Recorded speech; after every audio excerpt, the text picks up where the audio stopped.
अस्सलाम वालेकुम, मैं हूं शाहजेब खानजादा। वज़ीर आज़म इमरान खान हफ्ते को कराची आए, 1100 अरब रुपए का पैकेज का ऐलान किया। जब वज़ीर आज़म ने यह ऐलान किया उस वक्त उनके साथ वज़ीर आला सिंध मुराद अली शाह भी बैठे हुए थे। ऐसा लगा कि कराची के लिए सूबे और वफाक में इत्तफाक हो गया है, मगर चंद घंटों के बाद ही वफाक और सूबाई हुकूमत में बयानबाजी शुरू हो गई कि इस पैकेज में किसका हिस्सा ज़्यादा है। पहले बिलावल भुट्टो ज़रदारी ने दावा कर दिया कि सिंध हुकूमत का हिस्सा ज़्यादा है, वफाकी हुकूमत का फिर दावा है कि पैकेज उसका हिस्सा ज़्यादा है। वफाकी हुकूमत कराची पैकेज के हवाले से मुसलसल मीटिंग्स कर रही है। वफाकी वजीर असद उमर ने आज ट्वीट किया कि वजारत रेलवे, आबी वसाइल, मनसूबाबंदी, खजाना, इकनॉमिक अफेयर डिवीजन और NDMA के साथ मीटिंग की है। हर किसी को वाज़ेह डेडलाइन के साथ अमली मंसूबा तैयार करने को कहा है और 1 हफ्ते में मंसूबे को हतमी शक्ल दी जाएगी। इस इजलास में असद उमर ने कहा कि वफाकी हुकूमत ने कराची वाटर सप्लाई मंसूबे के लिए 46 अरब रुपए, कराची सर्कुलर रेलवे मंसूबे के लिए 300 अरब रुपए, ग्रीन लाइन BRT मंसूबे के लिए 5 अरब रुपए, रेलवे कॉरिडोर मंसूबे के लिए 131 अरब रुपए और नालों की बहाली जैसे मंसूबों के लिए 254 अरब रुपए रखे हैं। इन मंसूबों की लागत का तखमीना 736 अरब रुपए है। जबकि सिंध हुकूमत का दावा है कि कराची पैकेज के लिए वफाक की तरफ से 363 अरब रुपए दिए जाएंगे, जिसमें K4 मंसूबे के लिए 46 अरब रुपए, नालों की सफाई के लिए 10 अरब रुपए, मुतबादिल राजी के लिए 4 अरब रुपए, 12,000 फ्लैट्स की तामीर के लिए 36 अरब रुपए, ग्रीन लाइन के लिए 2.1 अरब रुपए, BRT बसों के लिए 3.1 अरब रुपए और KPT रेल की बहाली के लिए 1.4 अरब रुपए और KPT से पिपरी तक डुअल ट्रैक की तामीर के लिए 130 अरब रुपए रखे गए हैं। दोनों तरफ से दावे किए जा रहे हैं कि किसका हिस्सा ज्यादा है। इसके अलावा वज़ीर आला सिंध के तर्जुमान मुर्जा वहाब का दावा सामने आया। जियो न्यूज़ के प्रोग्राम नया पाकिस्तान में बात करते हुए उन्होंने कहा कि कराची पैकेज में 750 अरब रुपए सिंध के, जबकि 362 अरब रुपए वफाकी हुकूमत की जिम्मेदारी है। उन्होंने कहा कि कराची सर्कुलर रेलवे सिंध हुकूमत के हिस्से में है, उसका कर्जा भी सिंध हुकूमत को देना है। प्रेस कॉन्फ्रेंसेज हो रही हैं, सोशल मीडिया पर एक दूसरे पर इल्ज़ाम लगाए जा रहे हैं। आज शहबाज गिल ने ट्वीट्स किए, जवाब में मुर्जा वहाब ने ट्वीट किए। एक जो माहौल बना हुआ था वो कहीं बिगड़ ना जाए। कराची के अवाम इस वक्त देख रहे हैं सिंध हुकूमत की तरफ, वफाकी हुकूमत की तरफ कि दोनों मिलकर डिलीवर कर दें और ये जो बयानबाजी है उसमें कराची के मसाइल अपनी जगह पर ना रह जाएं। हमारे साथ असद उमर साहब मौजूद हैं, साथ ही हमारे साथ मुर्जा वहाब साहब भी मौजूद होंगे। सबसे पहले असद उमर साहब, मैं आपसे जानना चाहूँगा, असद उमर साहब, जो बयानबाजी है उसमें कराची के अवाम के मसाइल ना रह जाएँ। आप मीटिंग्स कर रहे हैं, आपने कहा डेडलाइंस भी दी जाएंगी, तो कराची के अवाम उम्मीद रखें जो आपने कहा है कि 2022 के आखिर तक K4 मुकम्मल हो जाएगा, कराची सर्कुलर रेलवे अगस्त 2023 तक मुकम्मल हो जाएगा, ग्रीन लाइन जून 2021 तक मुकम्मल हो जाएगी, नालों का काम रिलोकेशन 14-15 महीनों में हो जाएगा। ये उम्मीद रखें कराची के अवाम? अच्छा, ये शाहजेब, हम लोग जो है ना, तहरीक इंसाफ का हमारा 2013 के इलेक्शन से पहले जो है ना एक स्लोगन होता था, अब नहीं तो कब। तो कराची की भी सूरत हाल इस वक्त यही है कि अब नहीं तो कब। सुप्रीम कोर्ट जो है उसने जितनी दिलचस्पी ली है कराची के मामलात के अंदर, पाकिस्तान की सियासी लीडरशिप जो है, वफाक की, सूबे की, वो सब साथ मिलकर बैठ गए हैं। हमारी अस्करी क़यादत जो है वो मुकम्मल तौर पर सपोर्ट फराहम कर रही है। तो जब ये तमाम चीज़ें एक जगह यकजा हो जाए तो यकीनन कम से कम मैं तो इस बात के अंदर उम्मीद है मेरी कि इंशाअल्लाह ताला वैसे काम होता हुआ नजर आएगा जैसे पहले नहीं मुमकिन हुआ। ज़ाहिर है कराची वाले जो हैं वो डसे हुए हैं और पहले भी अच्छी बातें की गई जो मुमकिन नहीं हो सकी ज़मीन के ऊपर, तो उनका शक जो है वो भी समझ में आता है। लेकिन मुझे ज़ाती तौर पे यकीनन उम्मीद है कि क्योंकि तमाम लोग अब साथ मिलकर काम करने के लिए तैयार हो गए तो इंशाअल्लाह ताला काम होता हुआ भी नजर आएगा। मतलब कौन ज्यादा पैसे खर्च करेगा इस पर इख्तलाफ हुआ। अब सिंध हुकूमत कह रही है कि जी हम ज्यादा करेंगे क्योंकि कराची सर्कुलर रेलवे जो ज्यादा बड़ा अमाउंट है 300 अरब रुपए का, वो हमें कर्ज वापस अदा करना पड़ेगा।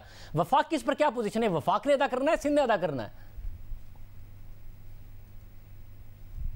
तो ये जो है इससे ज्यादा फजूल बहस, मतलब पहले दिन हम किस चीज के अंदर फंस गए। मैं वो कल प्रेस कॉन्फ्रेंस में बताया, वो बातें जो मैं नहीं करना चाहता। हमें तो इस वक्त बात करनी चाहिए काम क्या करना है उसके ऊपर, लेकिन मजबूरन करनी पड़ रही है। देखिए, जिस दिन हमारी उस दिन रात को मीटिंग हुई है, हफ्ते को अनाउंस हुआ पैकेज, हमारी जुमे की रात को मीटिंग हो रही थी और रात को मीटिंग के अंदर यही डिस्कशन हुआ, KCR का डिस्कशन हुआ और उस पर चीफ मिनिस्टर ने कहा कि जी ये देखें वो आप KCR शामिल करेंगे तो उससे वफाक का पैकेज जो ज्यादा लगता है। मैंने कहा अच्छा ये तो बहुत आसान इलाज है इसका। ऐसा करते हैं मुराद कि हम कल ये ऐलान ही नहीं करते हैं कि इसमें से कितना पैसा वफाक खर्च कर रहा है, कितना पैसा जो है सूबा खर्च कर रहा है, क्योंकि असल पैगाम तो ये है कि मिलकर साथ काम करने को तैयार है और ये काम करने के लिए जा रहे हैं।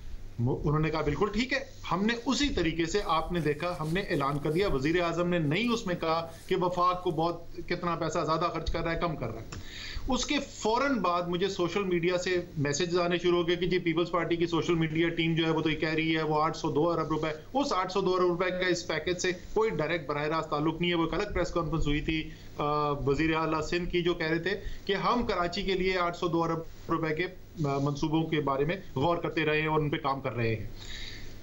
जब मैंने वो इग्नोर कर दिया, मैंने कहा बोलने दो उनको, डजंट मैटर, इस वक्त मस्बत सोच रखो, काम करना है, असल में करना है। उसके बाद जब मुझे किसी ने भेजा, आप ही के किसी साथी ने मुझे भेजा एक क्लिप जिसमें चेयरमैन पाकिस्तान पीपल्स पार्टी ये कह रहे थे कि 802 अरब रुपए तो इसमें से सूबा दे रहा है, तो मजबूरन फिर मुझे वजाहत करनी पड़ी और आज उसकी मजीद तफसील शामिल करनी पड़ी। सब उसमें जो कराची सर्कुलर रेलवे है, ज़ाहिर बहुत बड़ा अमाउंट है 300 अरब रुपए का, क्योंकि सिंध हुकूमत कह रही है आपने 362 अरब रुपए देने हैं, वफाक ज़ाहिर ज़्यादा बड़ा अमाउंट बता रहा है। ये क्या है, हमें बताइएगा, तकसीम क्या है आपकी तरफ से? मैं अवाम के लिए बड़ी आसान तरीके से बता दूं।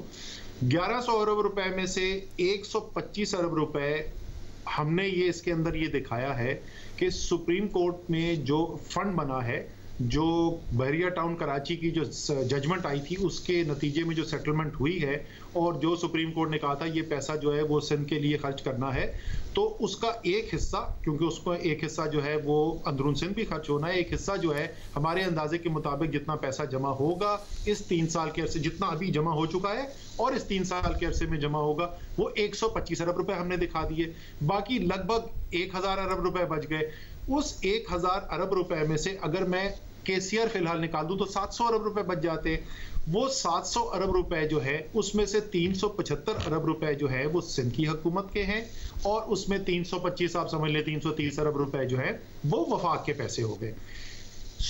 केसीआर के ऊपर आज से चंद माह पहले, ये मैं आपको तारीख बता देता हूं, 12 फरवरी 2020 को सुप्रीम कोर्ट ने हियरिंग की और सुप्रीम कोर्ट ने यह कहा कि केसीआर का मंसूबा जो है इसको वफाक ने मुकम्मल करना है, ये रेलवेज की जिम्मेदारी है। और उस मीटिंग के अंदर मैं भी बुलाया गया था, मैं कोर्ट में खुद खड़ा हुआ था। मैं उस दिन चीफ मिनिस्टर साहब को कह रहा था आप नहीं थे, मैं वहां कोर्ट में खड़ा था। मुझे बराह रास्त एड्रेस करते हुए चीफ जस्टिस साहब ने कहा कि ये आपने करना है। मैंने कहा जी ये तो मंसूबा आज से 2-3 साल पहले जो है ये ट्रांसफर कर दिया गया था, ये सूबे के पास चला गया था। उन्होंने कहा ये वायलेशन ऑफ कॉन्स्टिट्यूशन है, रेलवे जिम्मेदार है रेल प्रोजेक्ट्स की, और ये आपकी जिम्मेदारी है, आपने करना है। उसके बाद 21 फरवरी को मीटिंग हुई, यानी उससे 9 दिन बाद ये मीटिंग हुई कराची के अंदर।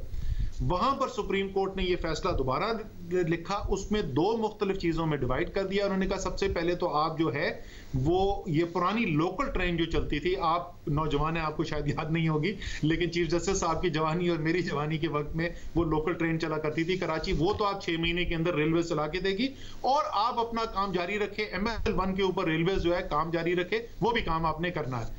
ये सुप्रीम कोर्ट के डॉक्यूमेंटेड डिसीजंस है। अगर आप पढ़ ले हमारे आइन क्या कहता है, तो आइन के अंदर वाज़े तौर पे लिखा हुआ है कि ये जिम्मेदारी जो है शेड्यूल 4 के पार्ट 2 में ये लिखा हुआ है, पहली एंट्री उसके अंदर है वफाक के काम की रेलवेज।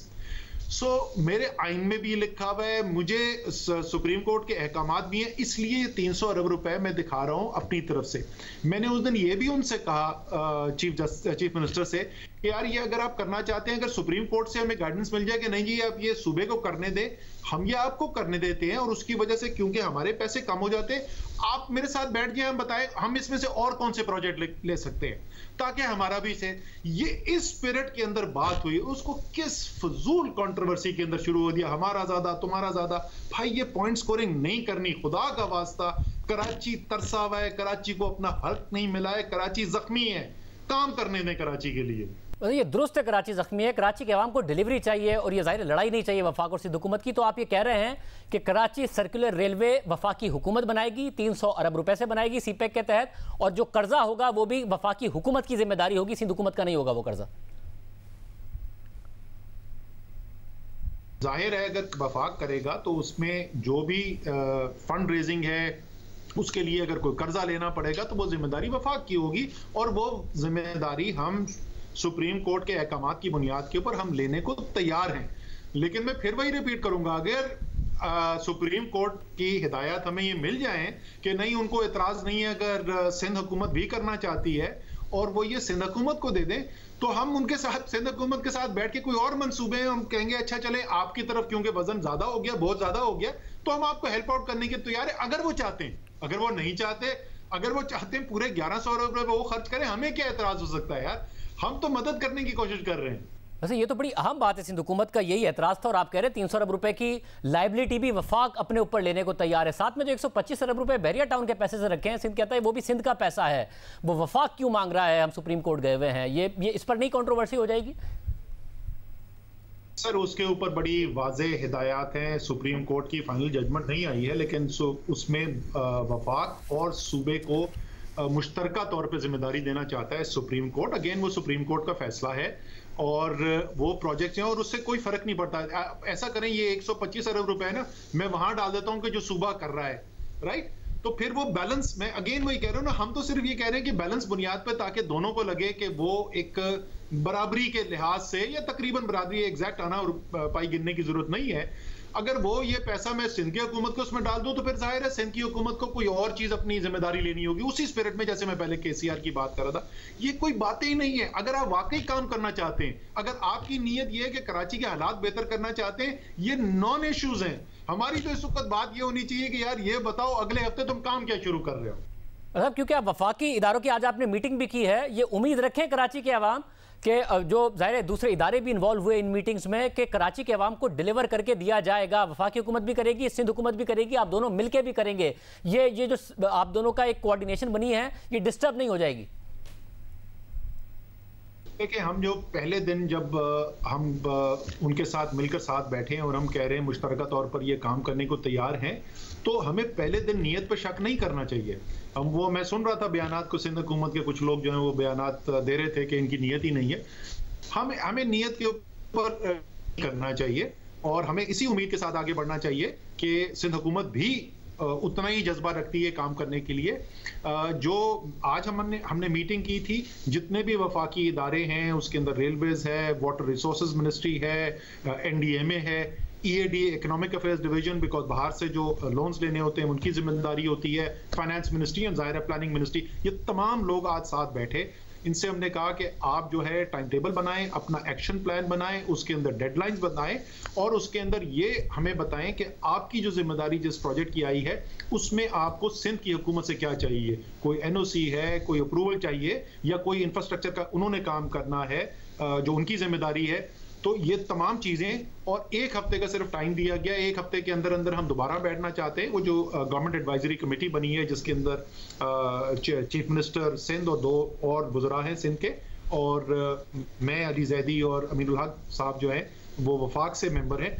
हम उसकी मीटिंग कॉल करके 1 हफ्ते के अंदर ये बताना चाहते हैं कि देखें, ये हमने अब एक्शन प्लान बना लिया है, ये हमें आपसे चाहिए, अब आप बताइए कि आपका एक्शन प्लान क्या और आपको हमसे क्या चाहिए।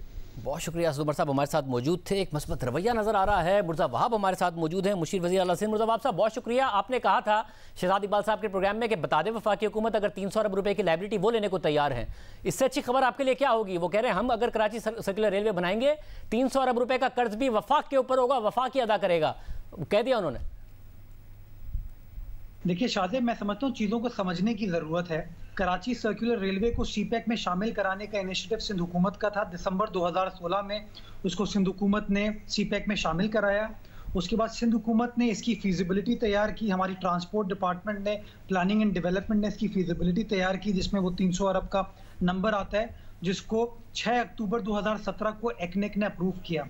तो अगर आप 300 अरब रुपए का जो फिगर लेकर आ रहे हैं वो शो करता है वो सिंध गवर्नमेंट ने काम किया था। PC1 हमारा है, तमाम हमारी इनपुट थी उसके अंदर। अब अगर असद उमर साहब कह रहे हैं कि उसका क्रेडिट वो लेना चाहते हैं या उसका जो तमाम वर्कआउट कर ली गई है चाइनीज गवर्नमेंट के साथ लोन की अरेंजमेंट वो करना चाहते हैं, उसके ऊपर बात की जा सकती है। But as of now on papers आप चेक कर सकते हैं, आपकी इन्वेस्टिगेटिव जर्नलिज्म पर लोग काम करते हैं कि 6 अक्टूबर 2017 को जब ECNEC ने, जो कि फेडरल गवर्नमेंट का इदारा है, उसने इस प्रोजेक्ट को अप्रूव किया था, तो उस फीजिबिलिटी को स्पॉन्सरिंग एजेंसी कौन थी? वो सिंध गवर्नमेंट थी। उसकी एग्जीक्यूटिंग एजेंसी कौन थी? वो सिंध हुकूमत का मास ट्रांजिट ट्रांसपोर्ट डिपार्टमेंट था। तो ये हमारा इनिशिएटिव था। वो कह भी नहीं रहे कि वो उनका इनिशिएटिव है, वो आपका क्रेडिट इस हवाले से ले भी नहीं रहे, ऑन पेपर ही है अभी तक जो भी है। तो और आपकी जो आपने कहा था लाइबिलिटी वो ले ले, 300 अरब रुपए की लाइबिलिटी ले रहे हैं फाइनेंशियल क्राइसिस में। अगर 300 अरब रुपए वफाक अपने ऊपर ले रहा है कि वो कर्ज अदा करेगा, तो आपके लिए तो बड़ी जबरदस्त सिचुएशन है ये। फाइनेंशियल इश्यूज तो शाहजेब फेडरल गवर्नमेंट को भी है, लेकिन मैं समझता हूँ इसके ऊपर बात जो है वो चीफ मिनिस्टर के सामने कर सकते हैं। ये मेरी सवाबदीद में नहीं है, मैं तो आपके सामने हकायक रखा हूँ कि सर्कुलर रेलवे का जो इनिशिएटिव था वो सिंध गवर्नमेंट का था। उसकी फीजिबिलिटी PC1 के ऊपर वफाक ने काम नहीं किया था, वो प्रोविंशियल गवर्नमेंट ने किया था, और एक्निक ने भी उसकी मंजूरी प्रोविंशियल गवर्नमेंट की रिक्वेस्ट पर की थी। जो वो बहरिया टाउन के पैसों के हवाले से बात करते हैं, वो भाई वफाकी हुकूमत शाहजेब साहब कोई एहसान नहीं कर रही है। बहरिया टाउन मलीर की ज़मीन के ऊपर वाक़ था, उसके जो पैसे हैं वो मलीर की आवाम के हैं, वो सिंध की आवाम के हैं, वो सिंध गवर्नमेंट का पैसा है, वो वफाक का पैसा नहीं है। तो मैं तो ये बार बार कहता रहा हूँ, और PTI के बहुत सारे लीडर्स ने टेलीविजन चैनल्स पे, बल्कि एक प्रोग्राम जो कि आपके चैनल पर हुआ था, उस पर PTI की मकामी क़यादत ने हमारे इस आर्ग्यूमेंट को सपोर्ट किया था कि जो बहरिया टाउन के पैसे हैं वो सिंध की आवाम के पैसे हैं, वो सिंध गवर्नमेंट के पास आने चाहिए। तो कोई वफाक अपनी किटी से निकाल के नहीं दे रही है। मगर मुर्तज़ा साहब, ये सिंध के अवाम के पैसे आपने तो दे दिए थे ना, ये तो सुप्रीम कोर्ट ने अब निकाले हैं, मगर वफाक उस पर भी असद उमर साहब रेजिस्ट नहीं कर रहे। वो कह रहे हैं भाई आप ले लें और कोई प्रोजेक्ट आप ले लें उसकी जगह पर, तो वो तो उस पर भी नहीं कर रहे हैं। तो काम करें ना, आगे बढ़ाएं सिंध के अवाम के लिए। हम तो शाहजेब ऑलरेडी सुप्रीम कोर्ट में दरख्वास्त दायर कर चुके हैं कि वो पैसे जो हैं वो सिंध गवर्नमेंट के हवाले किए जाएं। अगर सुप्रीम कोर्ट मुनासिब समझता है कि अपना कोई मॉनिटरिंग जज उसके ऊपर अपॉइंट कर दे, बेशक अपॉइंट कर ले, हमें कोई एतराज़ नहीं है। वो पैसा सिंध की आवाम के फलाह बहबूद के लिए खर्च किया जाएगा, बट उसका वफाक से कोई लेना देना नहीं है। मुर्तज़ा साहब ये बता दीजिए, वफाकी हुकूमत तो अब कमिटमेंट कर रही है, वो कह रहे हैं 14-15 महीनों में नालों की सफाई का काम हो जाएगा। जाहिर है उसमें रिलोकेशन, उसमें आपका भी बड़ा किरदार है। 2022 के आखिर तक K4, KCR अगस्त 2023 तक, ग्रीन लाइन जून 2021 तक। आपने जो अपनी कमिटमेंट्स किए, आप भी अपनी टाइमलाइन के साथ मुकम्मल करेंगे? आप इस पर काम कर रहे हैं, ये आपस की लड़ाई ना हो, ब्लू लाइन दूसरे प्रोजेक्ट्स आप भी अपने पूरे करें। एब्सोल्युटली शाहजेब, जो हमारा पोर्शन है तकरीबन कोई 750 अरब रुपए का, उसकी टाइमलाइन है। कुछ प्रोजेक्ट्स ऐसे हैं जो कि 1.5-2 साल में कंप्लीट होंगे, कुछ 3 साल वाले हैं, कुछ 5 साल वाले हैं, बट तमाम की टाइमलाइन जो है वो बताई जा चुकी है, तमाम डॉक्यूमेंटेड है, तमाम चीज़ें ऑन रिकॉर्ड पर अवेलेबल हैं, तमाम की फाइनेंसिंग अरेंज की जा चुकी है। जो सबसे इम्पॉर्टेंट चीज़ है कि आखिर में आप जितने कागजात पर मंसूबे बना लें, जब तक आपके पास फाइनेंसेस नहीं होंगे, आपके पास रिसोर्सेज नहीं होंगे, आप उन प्रोजेक्ट्स को कंप्लीट नहीं कर सकते। हमने अगर रेड लाइन के हवाले से बात की है, हमने येलो लाइन के हवाले से बात की है, हमने मलीर एक्सप्रेसवे के हवाले से बात की है, हमने सेवरेज ट्रीटमेंट के हवाले से बात की है, हमने 30 MJD डिस्ट्रिक्ट साउथ के लिए पानी की एक लाइन लाने की बात की है। उन तमाम की रिसोर्सेज हमारे पास हैं, तमाम चीज़ों के ऊपर काम किया गया, इसीलिए उनको कमिट कर रहे हैं। बहुत शुक्रिया मुर्ज़ावाब साहब। असद उमर साहब हमारे साथ मौजूद थे। उम्मीद करते हैं वफाकी और सिंध हुकूमत जो कमिटमेंट कर रहे हैं वो पूरी करें, कराची के अवाम के कुछ मसाइल ज़रूर हल हो जाएंगे। प्रोग्राम एक ब्रेक शामिल करते हैं। आज एक बहुत अहम पेशरफ्त सामने आई है। 6 महीने के बाद 15 सितंबर से तमाम तालीमी इदारे मरहलावार खुलना शुरू हो जाएंगे।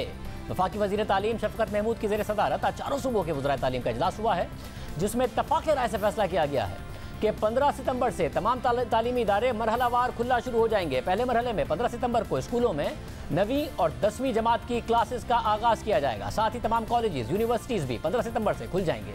पहले मरहले में खुलने वाले तालीमी इदारों में कोरोना की सूरत हाल का 1 हफ्ते तक जायजा लिया जाएगा। अगर इस 1 हफ्ते के दौरान कोरोना की सूरत हाल काबू में रहती है तो फिर 23 सितंबर से दूसरा मरहला शुरू किया जाएगा, जिसके तहत 6ठी, 7वीं और 8वीं जमात के तकरीबन 64 लाख बच्चों को स्कूल जाने की इजाज़त होगी। दूसरे मरहले के बाद फिर 1 हफ्ते कोरोना की सूरत हाल का जायजा लिया जाएगा।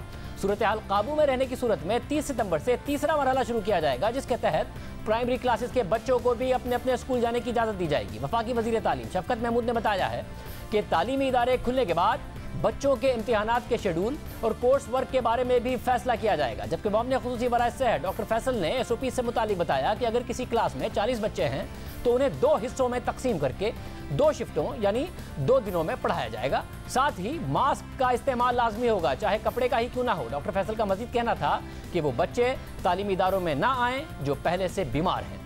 ये एक बड़ा फैसला है। अब स्कूल और तालीमी इदारे खुलेंगे। पाकिस्तान में कोरोना की सूरत हाल बहुत बेहतर है। मार्च में कोरोना वायरस के फैलाव के बाद मुल्क भर में तालीमी इदारे बंद कर दिए गए। पाकिस्तान में जो इप्सॉस के हालिया सर्वे के मुताबिक इस वक्त पाकिस्तान में बच्चों को स्कूल भेजने की मुखालफत करने वाले वालिदैन की तादाद 37% रह गई है, जबकि जून के महीने में बच्चों को स्कूल भेजने के मुखालिफ वालिदैन की तादाद 79% थी। जुलाई के महीने में 62% थी।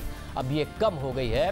वफाकी वज़ीर तालीम शफकत महमूद हमारे साथ मौजूद हैं। बहुत शुक्रिया शफकत महमूद साहब। SOPs पर अमल दरामद, ज़ाहिर है वालिदैन भी जानना चाहते हैं, असातिज़ा जानना चाहते हैं, कैसे होगा? जी, पहली तो बात यह है कि जो हमने उनको SOPs दिए हैं वो उसमें से जो बुनियादी है उन पे अमल दरामद कराना को बहुत मुश्किल काम नहीं है। उसमें पहला तो ये है कि हर बच्चा जो है वो मास्क पहने। मास्क के लिए ज़रूरी नहीं है कि वो कोई सर्जिकल मास्क हो या KN95 या ऐसी कोई मास्क हो। घर में किसी भी कपड़े को लेके दो मास्क बनाई जा सकती हैं, जिसको धो के रोज उसको धो के रिपीट करके पहना जा सकता है। तो इसलिए वो कोई इतनी ज़्यादा मुश्किल नहीं है। उसके अलावा दूसरा है डेंसिटी, कि ये जमघटा जो है वो ना हो, और उसके लिए हमने तजवीज़ ये दी है कि हर क्लास को, जो बड़ी क्लासें हैं उनको 2 सेक्शंस में तकसीम कर दिया जाए। एक दिन एक सेक्शन आए, दूसरे दिन दूसरे सेक्शन आए। तो वो तीसरा ज़रा थोड़ा सा मुश्किल है, क्योंकि कई सरकारी स्कूल ऐसे हैं जहाँ पे पानी नहीं है या पानी का बंदोबस्त नहीं है। तो वहाँ हमने प्रोविंशियल गवर्नमेंट्स को कहा है कि टीचर्स को और हेड मास्टर्स को कहें कि वो वक्ती तौर पे अरेंज करें, चाहे हमाम करें, जैसे भी करें, फिर ताकि कोई हाथ धोने का सिलसिला जो है वो हो। तो ये अगर बुनियादी जो SOPs हैं ये भी फॉलो हो जाएं तो इंशाअल्लाह ताला बहुत फ़र्क पड़ेगा। और बाकी इन्फोर्समेंट तो वही है जो हमारा निज़ाम है, एक निज़ाम तालीम जो कि गाँव की सतह तक है, और साथ साथ डिस्ट्रिक्ट एडमिनिस्ट्रेशन जो कि है। तो प्रोविंशियल गवर्नमेंट्स का ये हमने आज जो मीटिंग की उसमें तहियात उस प्रोविंशियल गवर्नमेंट्स का यही है कि हम इसके ऊपर भरपूर किस्म की इसकी अमल दरामद कराएंगे।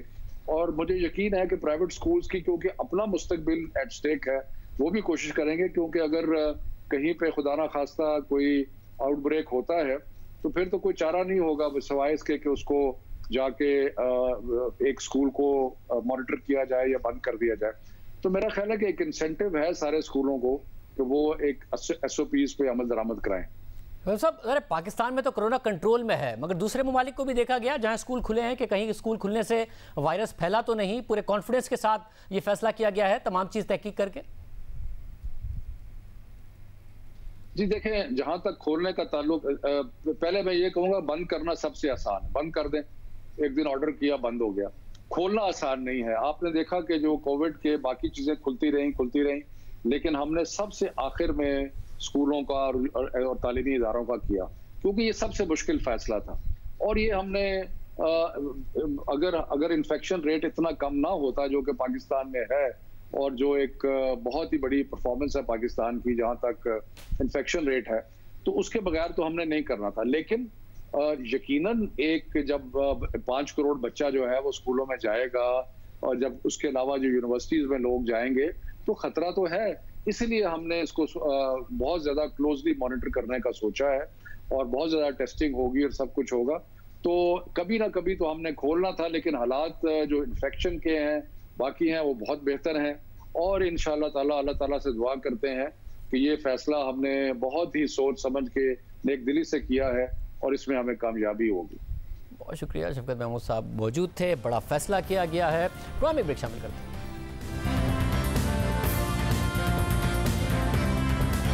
जब से पंजाब में तहरीक इंसाफ की हुकूमत आई है, मुसलसल तकर्रुरियां और तबादले हो रहे हैं। 2 बरस में अब तक पंजाब में 4 IGs तब्दील हो चुके हैं। अब 5वें यानी मौजूदा IG पंजाब से मुतालिक भी तनाज़ा खड़ा हो गया है, क्योंकि IG पंजाब को शिकायत है कि लाहौर पुलिस चीफ की तैनाती उनकी मर्जी और मुशावरत के बगैर की गई। इसके बाद IG पंजाब ने वज़ीर आज़म इमरान खान और वज़ीर आला पंजाब उस्मान बुज़दार से मुलाकात की। फिर उन मुलाकातों के बाद से वो अपने दफ्तर भी नहीं आए। IG पंजाब हुकूमत से नाराज़ हैं और उनकी तब्दीली की बातें हो रही हैं। हालांकि वज़ीर आज़म इमरान खान IG पंजाब शुएब दस्तगीर की तारीफ कर चुके हैं और ये कह चुके हैं कि अब जो IG पंजाब और चीफ सेक्रेटरी का कॉम्बिनेशन आया है वो चलेगा। मगर मौजूदा आईजी के मुतालिक भी अब तनाज़ा सामने आ गया है। द न्यूज़ में शाया होने वाली एडिटर इन्वेस्टिगेशन अंसार अब्बासी की खबर के मुताबिक पंजाब पुलिस को गैर मामूली सूरत हाल का सामना है, क्योंकि सूबाई हुकूमत वफाकी हुकूमत के एक मुशीर की हिदायत पर अमल कर रही है और पंजाब हुकूमत ने आईजी से पूछे बगैर ही लाहौर पुलिस चीफ की तकर्री कर दी। और सूरत हाल इस वक्त ज़्यादा पेचीदा हुई जब हाल ही में तैनात होने वाले लाहौर पुलिस चीफ की आईजी के खिलाफ मुबैना गुफ्तगू भी सामने आई, जिसके बाद आईजी पंजाब ने वज़ीर आज़म इमरान खान से रब्ता किया और वज़ीर आज़म को बताया कि उन्हें लाहौर पुलिस चीफ की बराह रास्त तैनाती से मायूसी हुई है। खबर के मुताबिक पंजाब के सीनियर ब्यूरोक्रेट और पुलिस अफसरान इस सूरत हाल से आगाह हैं और अफसरान इंतजार कर रहे हैं कि आईजी पंजाब और लाहौर पुलिस चीफ में से कौन बचेगा।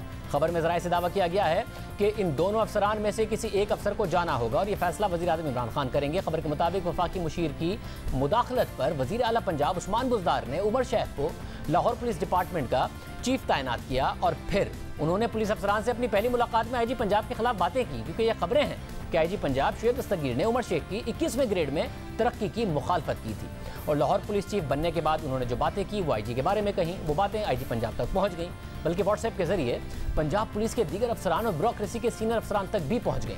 इसके बाद आईजी पंजाब ने जुमे को वज़ीर आज़म इमरान खान से मुलाकात की और उन्हें अपने तहफ़्फ़ुज़ात से आगाह किया और खबर के मुताबिक ये इल्ज़ाम लगाया जा रहा है कि वफाकी मुशीर ने हाल ही में लाहौर पुलिस चीफ की पोस्ट के लिए कुछ पुलिस अफसरान के इंटरव्यू किए, जिसका मकसद ये था कि लाहौर में अपोजिशन की जमात नून लीग को टारगेट किया जाए। खबर के मुताबिक पंजाब हुकूमत के ज़राए ने इस बात की तरदीद की है। अब आईजी पंजाब की तब्दीली की बातें हो रही हैं, मगर ये कोई पहली तब्दीली नहीं है।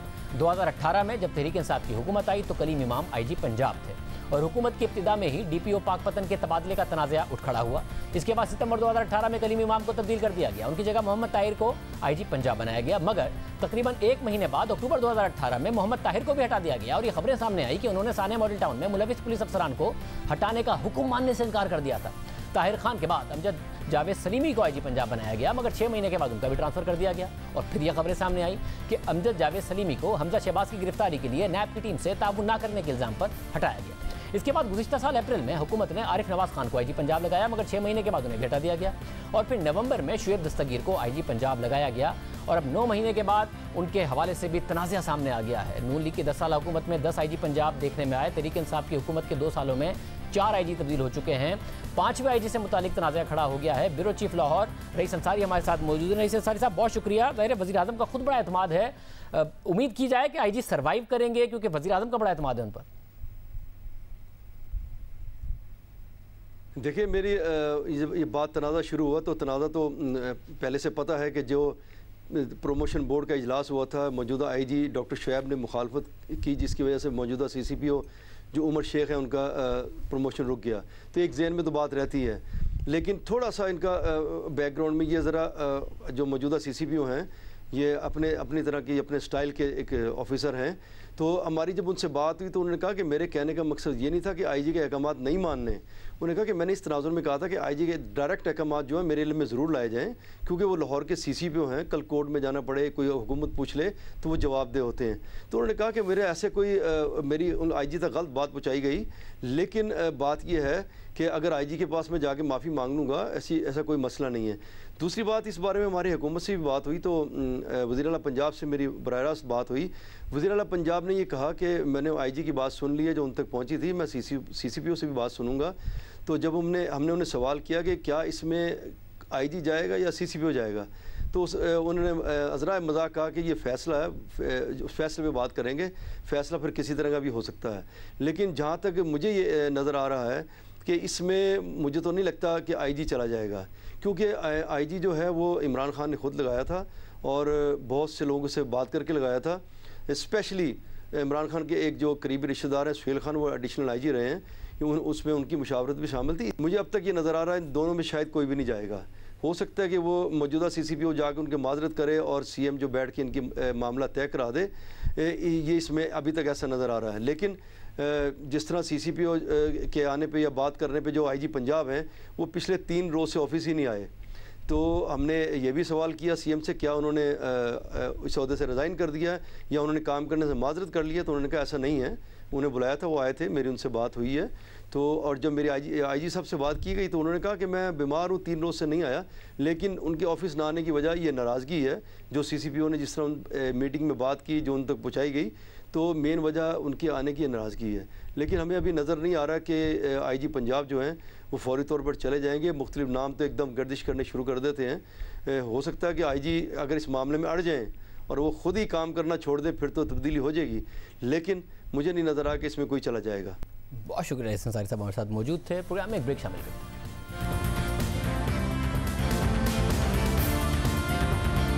12 अगस्त 2020 को 15 खवातीन सहाफ़ियों ने ऑनलाइन हिरासा किए जाने के खिलाफ आवाज़ बुलंद की थी और मुश्तरका बयान जारी किया था और बताया था कि उन्हें अपनी सहाफ़ती जिम्मेदारियां अदा करने के दौरान मुश्किलात पेश आ रही हैं। उन्हें अपनी खबरों में या तज्जियों में महज हुकूमत पर तनकीद करने की वजह से निशाना बनाया जाता है। उनके लिए सोशल मीडिया पर इखलाक से गिरे हुए अल्फाज इस्तेमाल किए जाते हैं, धमकियाँ दी जाती हैं और किरदार कुशी की जाती है।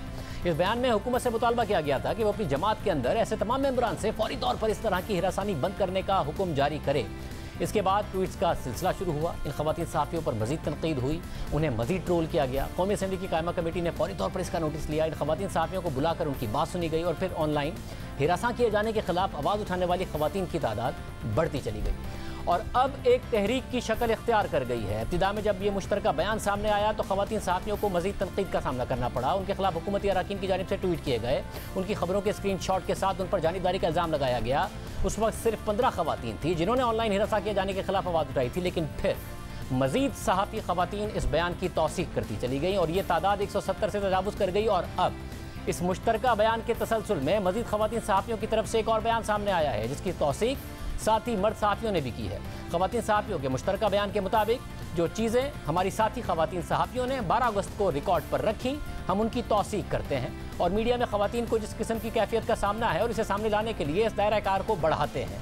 बयान में कहा गया है कि मीडिया में काम करने वाली खवातीन को जिस किस्म की ट्रोलिंग और बेहूदगी का सामना है वो अखलाकियात के तमाम इक़दार को मजरू करते हैं। साथ ही ऐसे मामलात पर हुकूमत, सियासी जमातों और इदारों ने कोई एक्शन नहीं लिया। बयान के मुताबिक ऐसे हमलों का निशाना मीडिया में काम करने वाली वो खवातीन हैं जो अक्सर ऐसे मसाइल पर रिपोर्ट करती हैं जिसमें किसी सियासी जमात से मुतालिक तनकीद शामिल होती है। इसमें वो सहाफ़ी भी शामिल हैं जो हुकूमती या किसी सियासी जमात की किसी पोजीशन से इख्तलाफ रखते हुए किसी सहाफ़ी की तरफ से तहरीक इंसाफ, नून लीग, पीपल्स पार्टी, मजहबी जमातों, रियासती इदारों की पॉलिसी पर तनकीद की वजह से उन्हें गालियों का सामना करना पड़ता है और कुछ केसेस में पार्टी लीडरशिप ऐसे इकदाम की हौसला अफजाई भी करती है जिसकी वजह से ट्रोल्स और गालियाँ देने वालों को हिम्मत मिलती है। खवातीन सहाफ़ियों ने अपने बयान में कहा कि हम ये मुतालबा करते हैं कि हमें वफाकी और सूबाई हुकूमतों के सोशल मीडिया सेल्स के मैंडेट का बताया जाए जो टैक्स पेयर्स के पैसों से चल रहे हैं। बयान में खवातीन सहाफ़ियों ने कहा कि अक्सर ये लगता है कि इन सोशल मीडिया सेल्स का मैंडेट ही यही है कि वो सहाफ़ी और तज्ज़ियाकारों को बिना किसी सबूत के बदनाम करें। हम मुतालबा करते हैं कि तमाम सियासी जमातें और इदारे अपने सोशल मीडिया विंग्स के मैंडेट से काबिल तस्दीक शफाफियत को यकीनी बनाएं। ये मुसलसल हमले सहाफ़त पर लोगों के एतमाद को मजरू करते हैं और जमहूरियत के बुनियादी उसूलों के खिलाफ हैं, जिसकी वजह से हम खवातीन सहाफ़ियों के लिए डिजिटल प्लेटफॉर्म पर एक्टिव रहना या आज़ादाना तौर पर इंगेज करना मुश्किल हो गया है।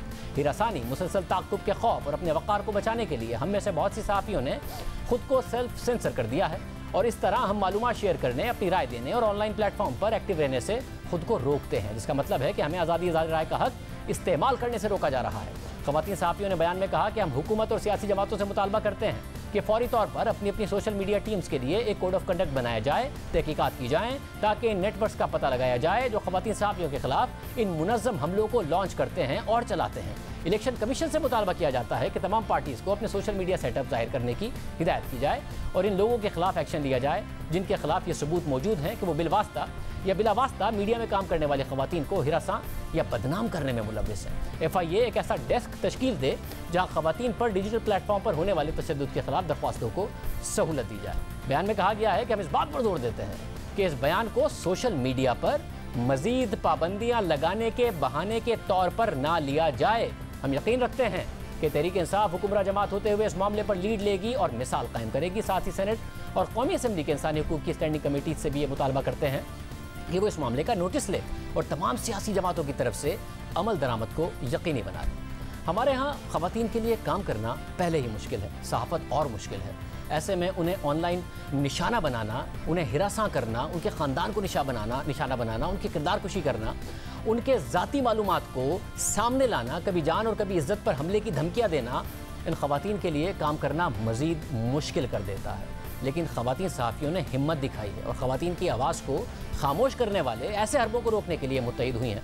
उनका ये इत्तेहाद, उनकी आवाज़ अब एक तहरीक की शक्ल इख्तियार कर चुकी है जिसकी हौसला अफजाई की जानी चाहिए और इस किस्म के हरबों को रोका जाना चाहिए। प्रोग्राम में आगे बढ़ते हैं। सिक्योरिटीज़ एंड एक्सचेंज कमीशन के अफसर साजिद गोंदल की गुमशुदगी को 5 दिन गुजर गए हैं, मगर अदालती अहकामात के बावजूद हुकूमती इदारे साजिद गोंदल को आज अदालत में पेश ना कर सके, जिस पर इस्लामाबाद हाई कोर्ट के चीफ जस्टिस अतर मिनल्ला ने सेक्रेटरी दाखिला, IG पुलिस और इस्लामाबाद की इंतजामिया पर बरहमी का इजहार किया है। अब से कुछ देर पहले इस्लामाबाद हाई कोर्ट का तहरीरी हुक्म जारी हुआ है, जिसके मुताबिक वफाकी हुकूमत इस्लामाबाद से शहरियों के अगवा के वाक़यात पर तफ्तीश का हुक्म देने पर गौर करे। हुकूमत अपने अमली और इकदामात से मगवी की बाहिफाजत वापसी के लिए हर मुमकिन कोशिश करे। मुजरिमों को सजा दी जाए ताकि आइंदा कोई रियासत की अथॉरिटी को कमज़ोर ना समझे।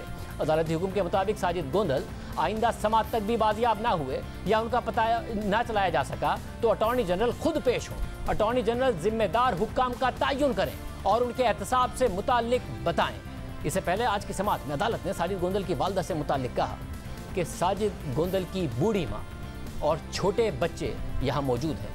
ये बच्चे किसी के भी हो सकते हैं। इस माँ को क्या जवाब दें? कोशिश करें कि किसी और माँ को इस तरह के मामले में अदालत ना आना पड़े। चीफ जस्टिस ने हुक्काम को हिदायत देते हुए कहा कि आपको आइंदा समात तक मौका दे रहे हैं, आइंदा किसी वजाहत के साथ ना आएँ। जिसके बाद इस्लामाबाद हाई कोर्ट ने केस की समात 17 सितंबर तक मुलतवी कर दी। इस्लामाबाद हाई कोर्ट के बाहर ACCP के गुमशुदा अफसर साजिद गोंदल की वालदा उनकी गुमशुदगी पर गम से निढाल नजर आई और उन्होंने बेटे की बाजियाबी की दुहाई दी। इजाज़त दीजिए, अल्लाह हाफ़िज़।